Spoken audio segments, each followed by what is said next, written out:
खैबर पख्तूनख्वा के महकमा खुराक ने पंजाब के काश्तकारों से 37,000 मैट्रिक टन गंदम खरीद ली। 30 जून तक 2,86,000 मैट्रिक टन गंदम खरीदारी का हदफ रख लिया। तफसीलात के मुताबिक खैबर पख्तूनख्वा के महकमा खुराक के मुताबिक गोदामों में पहले से 1,43,000 मैट्रिक टन गंदम मौजूद है और 30 जून तक 2,86,000 मैट्रिक टन गंदम खरीदी जाएगी।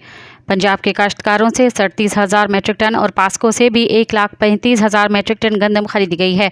पेशावर में 22,000 और DI खान में 40,000 मैट्रिक टन गंदम खरीदने का हदफ मुकर्रर किया गया है, जबकि नौशहरा में 74,000 और मर्दान में 30,000 मैट्रिक टन गंदम खरीदी जाएगी। महकमा खुराक का कहना है कि सूबे के सरकारी गोदामों में 5 लाख मैट्रिक टन गंदम ज़ख़ीरा करने की गुंजाइश है।